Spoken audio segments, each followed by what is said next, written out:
বিসমিল্লাহির রহমানির রহিম। আজকের এই অনুষ্ঠানে উপস্থিত সকল প্রবাসী ভাই ও বোনেরা, আসসালামু আলাইকুম। আশা করি আপনারা সবাই ভালো আছেন। আমি প্রথমেই আমার পক্ষ থেকে, আমার স্ত্রী এবং আমার সাথে যারা এসছেন ঢাকা থেকে, আমরা যারা এসেছি সকলের পক্ষ থেকে আপনাদেরকে জানাচ্ছি আন্তরিক শুভেচ্ছা। প্রবাসী ভাই বোনেরা, আমি যতটুকু বুঝতে পারছি এখানে আপনারা আজকে যারা উপস্থিত আছেন, এখানে বিভিন্ন শ্রেণী পেশার মানুষ উপস্থিত আছেন, বিভিন্ন শ্রেণী পেশার মানুষ উপস্থিত আছেন। আপনারা এখানে অনেকে বেশ হয়তো অনেক দিন ধরে আছেন। আমার কাছে প্লেনে এই কাগজটা দেওয়া হয়েছে, এখানে একটা ড্রাফটিং আছে যে এই অনুষ্ঠানটিতে কি বলবো আমি। আপনারা আপনাদের চোখের সামনেই এখানে আমার কাছে একজন এটা দিয়ে গেল। তা কথার ফাঁকে যখন ওখানে ওনারা কথা বলছিলেন, দোয়া হচ্ছিল, আমি এই ফাঁকে একটু দেখলাম। আমার কাছে দেখে মনে হলো যে এই কাগজটি আমি পড়তে চাইছি না, আমি পড়তে চাইছি না।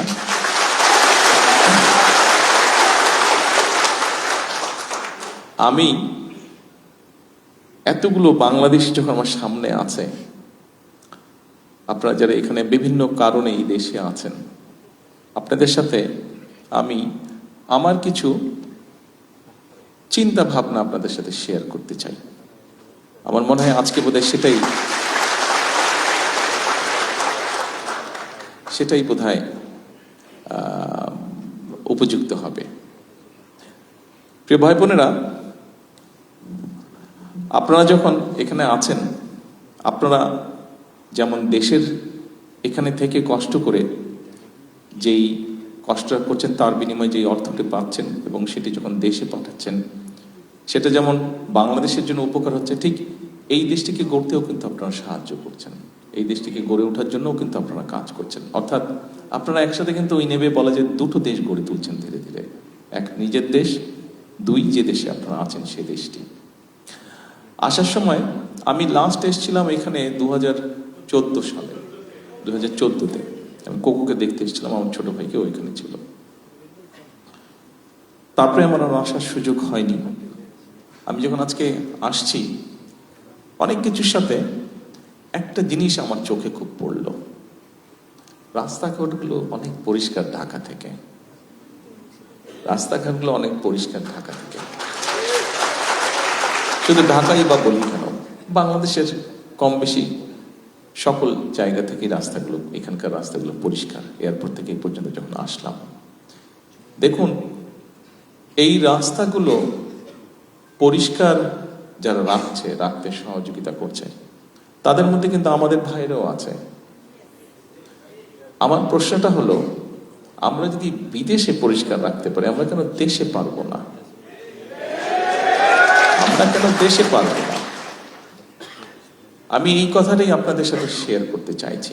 আপনারা যারা মালয়েশিয়াতে আছেন, আমাদের আরো বাংলাদেশি ভাইরা, প্রবাসী ভাইরা যারা পৃথিবীর বিভিন্ন দেশে আছেন, সবাই যখন বিদেশে যান, বিদেশে থাকেন, বিদেশে পরিশ্রম করছেন, যে দেশেই আছেন, সেই দেশটিকে যেমন গড়ে তুলতে সাহায্য করছেন, একই সাথে নিজের দেশকেও গড়ে তুলতে সাহায্য করছেন পরোক্ষভাবে। তা আমরা অন্য দেশ যদি গড়ে তুলতে সাহায্য করতে পারি, তা আমরা কেন নিজের দেশ করতে পারবো না? ডেফিনেটলি পারবো। হয়তো আমাদেরকে আরেকটু পরিকল্পনা করতে লাগবে। প্রিয় ভাই বোনেরা, আমি সেরকম বিষয় থেকে আজকে আপনাদের সামনে আমি কতগুলো কথা তুলে ধরতে চাই, আমাদের কিছু চিন্তা ভাবনা। যেমন প্রথমে যদি ধরি যে এই যে মালয়েশিয়া সরকারের আমন্ত্রণে গত নির্বাচনে আমরা যখন আলহামদুলিল্লাহ আল্লাহর মতে জয়যুক্ত হলাম, প্রথম যে কয়েকজন ব্যক্তি আমাকে ফোন করে অভিনন্দন জানিয়েছিলেন, তার মধ্যে ডক্টর আনোয়ার ইব্রাহিম, মালয়েশিয়ার প্রধানমন্ত্রী, উনি তার মধ্যে প্রথম দুই একজনের মধ্যে উনি একজন জানিয়েছেন, এবং উনি আমাকে আমন্ত্রণ জানিয়েছেন আসার জন্য। সেই আমন্ত্রণেই আজকে এখানে এসেছি। কালকে ইনশাল্লাহ ওনার সাথে দেখা হবে, ওনার সাথে আমরা কথা বলবো। আমি জানি এখানে অনেকেই জানতে চাচ্ছেন হয়তো কি কি কথা হতে পারে। এটি জানতে চাচ্ছেন। হ্যাঁ, আমরা কিছু বিষয়ে কথা বলবো। এখানে প্রথমেই মালয়েশিয়া বলে যে বিষয়টি আছে, সেই বিষয়টি হচ্ছে যে আমাদের এখানে বহু শ্রমিক কাজ করেন অনেক দিন ধরে, যে কোনো কারণেই হোক আমাদের দেশ থেকে এখানে মানুষ আসতে পারছে না, কাজ নিয়ে জব নিয়ে এখানে আসতে পারছে না। একটি সমস্যা হয়তো তৈরি হয়ে আছে, আমরা তাদের সাথে আলোচনা করব ওনাদের সাথে যে এই সমস্যাটা আমরা কিভাবে কাটিয়ে উঠতে পারি, এটি যেরকম একটা আছে। একই সাথে আমাদের অনেক প্রবাসী ভাইরা আছে যারা বিভিন্ন কারণে, তাদের অনিচ্ছাকৃত কারণ হোক, বিভিন্ন কারণে অনেকেই বিভিন্নভাবে এই দেশের আটকে আছেন, দেশে ফিরতে পারছেন না। যতটুকু আমাদের কাছে হিসাব আছে প্রায় 2000-এর কাছাকাছি হবে মানুষ, বোধহয় বিভিন্নভাবে মিলিয়ে মানুষগুলো বিভিন্ন জায়গায় আটকে আছে। আমরা চেষ্টা করব এই মানুষগুলোকে কিভাবে এখান থেকে মুক্ত করা যায়, অন্তত ওনাদের সাথে আলোচনা করব এখানকার সরকারের সাথে। একই সাথে কিন্তু আমরা আরো বিষয় নিয়ে আলোচনা করতে চাই। যেমন আমরা জানি মালয়েশিয়া সেমিকন্ডাক্টর বা কম্পিউটার বা আইটি এই সেক্টরে ভালো। আমরা চাই যে তাদেরকে বাংলাদেশে আমন্ত্রণ জানাতে, এই দেশের ব্যবসায়ীদেরকে আমন্ত্রণ জানাতে বাংলাদেশে, যে তারা এই সেক্টরগুলো, আইটি হোক, এখানে অনেক ইন্ডাস্ট্রিজ আছে, ছোট ছোট অনেক ইন্ডাস্ট্রিজ আছে, টয় ইন্ডাস্ট্রি আছে, ইলেকট্রনিক ইন্ডাস্ট্রি আছে, এইগুলো দেশে তারা ইনভেস্ট করবে কিনা, বাংলাদেশে ইনভেস্ট করবে কিনা।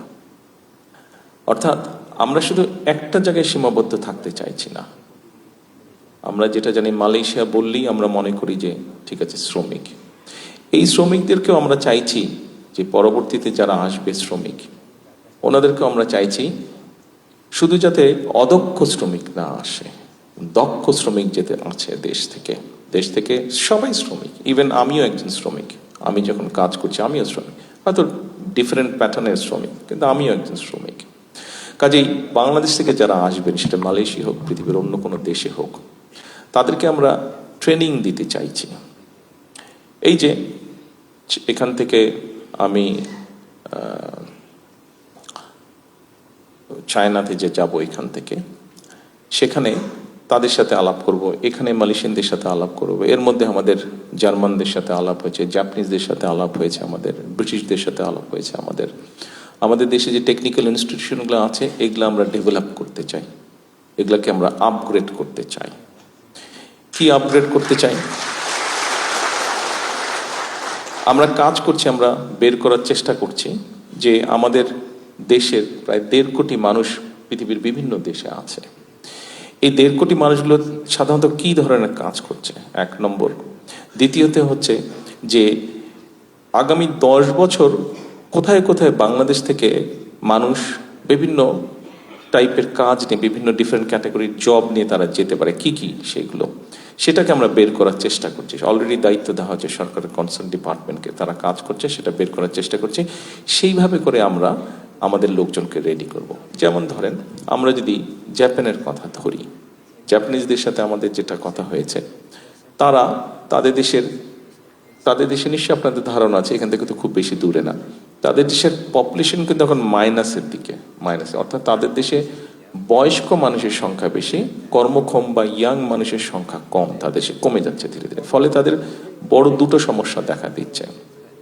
এক, তাদের যে কৃষি জমিগুলো আছে, এই কৃষি জমিগুলোতে তাদের কাজ করার মানুষের সংখ্যা কমে যাচ্ছে, তার পাচ্ছে না।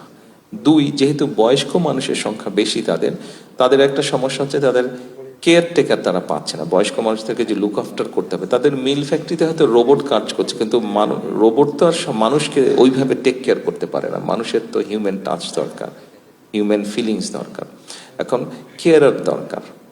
এখন সেই দেশে যদি আমরা, জাপানে যদি আমরা মানুষ এমনি দিতে চেষ্টা করি, তাহলে কিন্তু তারা নিতে পারবে না। কারণ জাপান, আপনারা জানেন, আমরা মোটামুটি জানি, একটু কনজারভেটিভ সোসাইটি 1 নম্বর। এবং জাপানিজ লোকজন সাধারণত জাপানিজ তাদের নিজস্ব ল্যাঙ্গুয়েজ ছাড়া কথা বলে না। তো এখন আমরা যদি সেখানে মানুষ পাঠাই, তাহলে যেটা আমাদের করতে হবে, তাদের কালচার মিনিমাম একটা ট্রেনিং দিতে হবে, 1 নম্বর। দ্বিতীয়ত, তাদের ফার্মিংটা কি টাইপের হয় সেটা ট্রেনিং দিতে হবে। তৃতীয়ত, হেলথ কেয়ারের যেটা, তাদের কাজটা কি হবে, শুধু পাঠিয়ে দিলে তো হবে না।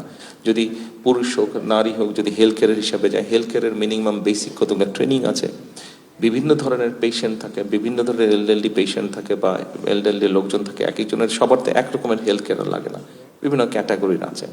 এবং সবচেয়ে বড় যে জিনিসটা হচ্ছে ভাষাটা। কাজেই তাদেরকে একটা ভাষা শিক্ষা দিয়ে আমাদেরকে পাঠাতে হবে। কাজে আমরা সেভাবে করে সাজানোর চেষ্টা করছি। একটু সময় লাগবে, আমরা সেভাবে করে গড়ে তোলার চেষ্টা করছি আমাদের ইনস্টিটিউশনের ভাষাগুলোকে। ঠিক একইভাবে ইউরোপের ক্ষেত্রে বলুন, ইভেন আমরা চেষ্টা করছি আগামী, আমাদের এখানে আমাদের লেবার মিনিস্টার সাহেব আছেন বসে, আগামী 1 বছরের মধ্যে আমরা আশা করছি ইনশাল্লাহ মধ্যপ্রাচ্যে আমাদের যে সকল মানুষ যাবেন তাদেরকে আমরা বেসিক অ্যারাবিক ল্যাঙ্গুয়েজ কোর্সটা আমরা শিখিয়ে তাদেরকে পাঠাবো, যাতে করে আমি জানি এখানে ঘরে উপস্থিত আপনাদের পরিচিত কেউ আছে কিনা, যদি পরিচিত কেউ থাকে যারা সৌদি আরবে বা কাতারে বা কুয়েতে এইসব দেশে কাজ করে, খেয়াল জিজ্ঞেস করে দেখবেন কথা প্রসঙ্গে যদি পরিচিত কেউ থাকে। অনেক লোক আছে বাংলাদেশ থেকে, পাকিস্তান থেকে, ইন্ডিয়া থেকে, এই 3 দেশ থেকে ধরেন গিয়েছে, 3 জন ব্যক্তি একই সাথে গিয়েছে, কিন্তু ওই 2 দেশের ব্যক্তি দেখবেন প্রমোশন পেয়ে আগে চলে গেছে, অথবা মালিক যে আছে সে একটু প্রায়োরিটি দেয় ওই দেশে। কেন মালিক প্রায়োরিটি দেয়? কারণ তারা ওই ভাষাগুলা শিখে যায় এবং কিছু এথিক্স আদব কায়দা শিখে যায়। একটা ঘটনা আপনাদেরকে বলি।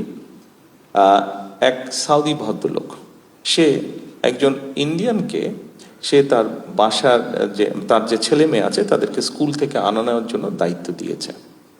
তার কিন্তু একজন বাংলাদেশিও আছে, কিন্তু বাংলাদেশিকে সে দায়িত্বটা দেয় না, কিন্তু আর সবকিছু মোটামুটি তাকে সুবিধা দিচ্ছে হয়তো। তো একদিন ওই বাংলাদেশি তাকে জিজ্ঞেস করেছে, আচ্ছা বস, আপনি আমাকে বাচ্চাদেরকে দেন না কেন? তো বলে যে, দেখ তুই সবই ভালো, সবকিছু আছে বুঝলাম, কিন্তু তুমি তো ইংরেজি বলতে পারো না, আর ওই যে ইন্ডিয়ানটা আছে ও ইংরেজি বলতে পারে। ফলে যেটা হচ্ছে, আমার বাচ্চারা যখন স্কুল থেকে বাসায় আসে তখন কিন্তু তারা ওর সাথে কথা বলে, ও তাদের সাথে কথা বলে, ভালো মন্দ সবকিছু কথা বলতে বলতে আসতে পারে, ওদের কোনো সুবিধা অসুবিধা বলতে পারে, কিন্তু তুমি তো সেটা পাচ্ছ না, সেই জন্য তোমাকে আমি ওখানে দিচ্ছি না।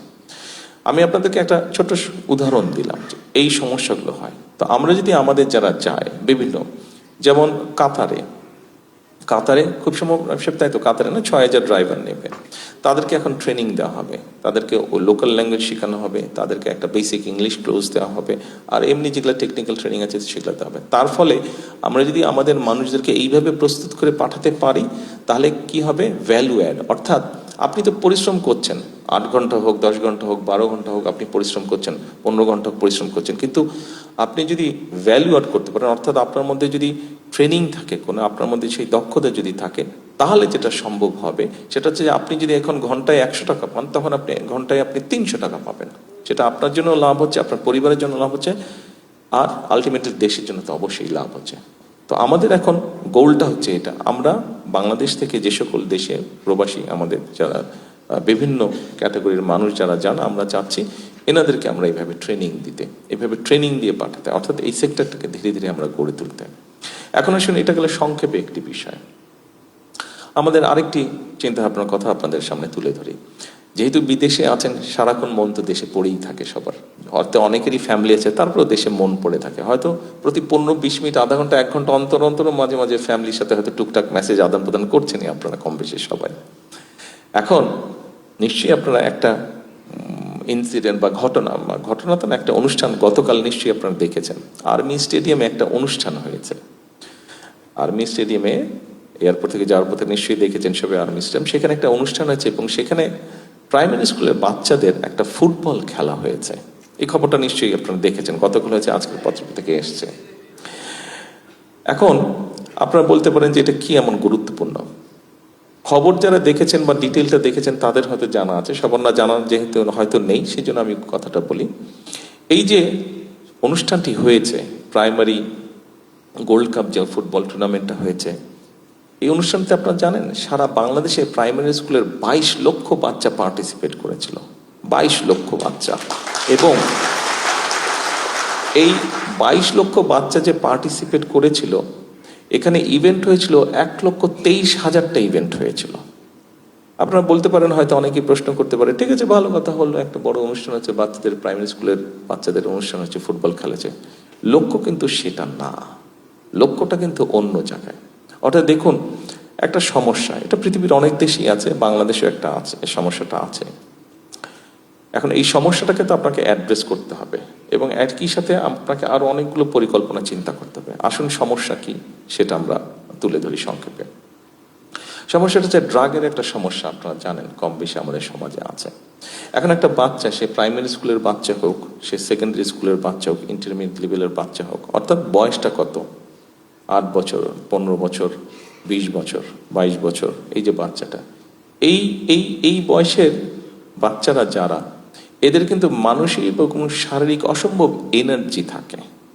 আমরা এই বয়সটা পার হয়ে এসেছি, কাজে আমরা জানি এই গাছে উঠে যাচ্ছে, এই দেওয়ালে উঠে যাচ্ছে, এই পুকুরে ঝাঁপ দিচ্ছি, কিছু একটা করছি, মানে অর্থাৎ কিছু একটা করতে ইচ্ছা করে, সারাক্ষণ মাইন্ড কাজ করছে, মন কাজ করছে, সারাক্ষণ ব্রেন কাজ করছে, এবং আমরা সেটা তো বার্ন করতে হবে কোথাও।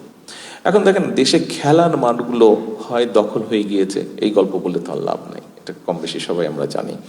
খেলার মাঠ বলতে গেলে নেই দেশে। আচ্ছা, শহরগুলোতে বলতে গেলে ঢাকা শহরে তো নেই, বড় শহরগুলোতেও খুব লিমিটেড। এখন এই বাচ্চাগুলোকে তো আপনার একটা এভিনিউ দিতে হবে, তাদের যে এনার্জিটা, মানসিক এবং শারীরিক যে এনার্জিটা, তো বার্ন করার জায়গা দিতে হবে। আপনি যখন তাকে খেলার সুযোগ দিবেন না, বন্ধ করে দিবেন, আপনি যখন তার, অনেকের মধ্যে অনেক কোয়ালিটি আছে, এখানে আপনারা আছেন অনেকে, আপনারা যে আমাদের বিভিন্ন জাতীয় দিবস হয়, 26শে মার্চ হয়, 16ই ডিসেম্বর হয়, 21শে ফেব্রুয়ারি, অনেকেই আপনারা কিন্তু গান করেন, অনেকে মিউজিক্যাল ইনস্ট্রুমেন্ট বাজান, অনেকে কেরাত প্রতিযোগিতা করেন, স্পোর্টসে অনেকে ভালো আছেন। এই যে আপনাদের মধ্যে এই কোয়ালিটিগুলো, একটা মানুষ, বাচ্চারা যারা আছে, যে বাচ্চাগুলোর আমি কথা বললাম, এই বাচ্চাগুলোর মধ্যে তো এই এনার্জিটা আছে এবং তাদের এই কোয়ালিটি আছে। অনেকের কারো গান শিখতে ইচ্ছা করে, কারো নাচ শিখতে করে, কারো ছবি আঁকতে ইচ্ছা করে, কারো কবিতা আবৃত্তি করতে ইচ্ছা করে, কারো কেরাত প্রতিযোগিতা করতে ইচ্ছা করে। এখন আমাদের এরা আমাদের সন্তান, আমাদের ভবিষ্যৎ। আমাদেরকে তো উপায় বের করে দিতে হবে যে সে যাতে সঠিক ডাইরেকশনে থাকে। এরকমই একটি ডাইরেকশন হচ্ছে, আমরা চাইছি যে আমাদের বাচ্চাদেরকে আমরা খেলার মাঠে ফিরে নিয়ে আসি। সারাদিন ফেসবুক থাকা অথবা অন্য কোনো আকর্ষণ থেকে, অন্য কোনো কিছুর ভিতর থেকে আমরা আস্তে আস্তে আমাদের জেনারেশনটাকে নিয়ে আসি প্রোডাক্টিভিটিতে। এবং সে কারণেই এই প্রাইমারি স্কুলে আমরা খেলার আয়োজন করেছি। শুধু তো ফুটবল হয়েছে, ইনশাল্লাহ অন্য স্পোর্টস। অর্থাৎ একটি বাচ্চা, আমাদের মূল যেটি পরিকল্পনা হচ্ছে, লং টার্ম যেটি পরিকল্পনা হচ্ছে, একটি বাচ্চা, এখানে আপনাদের যাদের ফ্যামিলি আছে, যাদের ছেলেমেয়েরা আছে স্কুলে, আপনি দেখেন বাচ্চা যখন সকালে স্কুলে যাচ্ছে, খেলাধুলা লেখাপড়া সব করে যখন সে বিকেলে বা সন্ধ্যায় বাসা আছে, তখন কিন্তু সে অসম্ভব টায়ার্ড থাকছে, কোনো রকমে হোমওয়ার্কটা করে ধাপাস ঘুমিয়ে পড়ছে সে, তাই না? তাই তো বিষয়টা। অর্থাৎ আমরা চাইছি আমাদের বাচ্চারা সকালবেলা যাবে, স্কুল করবে, খেলাধুলা করবে, অথবা অন্য যে তার যেই কোয়ালিটি থাকবে, যেই এক্সট্রা ক্যারিকুলামের কোয়ালিটি থাকবে, সেইটার সুযোগ তাকে দেওয়া হবে। অর্থাৎ একটা প্রোডাক্টিভ ভাবে তার টাইমটা, তার মেধাটা, তার শক্তিটা, সবকিছু সে একটা প্রোডাক্টিভ কিছুতে প্রয়োগ করুক। সেই ফেসবুক বলেন, ইন্টারনেট বলেন, বা অন্য খারাপ কিছু বলেন, সেখান থেকে ধীরে ধীরে ধীরে ধীরে এদেরকে বের করে নিয়ে আসা। অর্থাৎ আমরা আসার সময় যে সাইনবোর্ডটা দেখলাম, এডুকেশন ফার্স্ট না কি জানি একটা দেখলাম না, দেখালে যে, হ্যাঁ, এডুকেশন ফার্স্ট। এখানে আসার সময় নিশ্চয়ই আপনাদের চোখে পড়েছে, আমি দেখিনি, জুবায়েদা উনি দেখেছেন, একটা সাইনবোর্ড কোনো এক জায়গায় এয়ারপোর্ট রোডে লেখা ছিল এডুকেশন ফার্স্ট, এডুকেশন ফার্স্ট, বিরাট একটা জায়গায় লেখা ছিল, উনি আমাকে বললেন এডুকেশন ফার্স্ট। অর্থাৎ আমাদের টার্গেটটা হচ্ছে এটা। আমাদের বাচ্চাদের মধ্যে, আমরা অন্য দেশের প্লেয়ারদেরকে নিয়ে গল্প করি, দেখেন রিসেন্টলি আমাদের ইয়াং মেয়েরা বলেন, ছেলেরা বলেন, ক্রিকেট বলেন, ফুটবল বলেন, ভালো করছে, কিন্তু ইন্টারন্যাশনাল এভিনিউতে আমাদের ছেলেমেয়েরা কিন্তু ভালো করছে।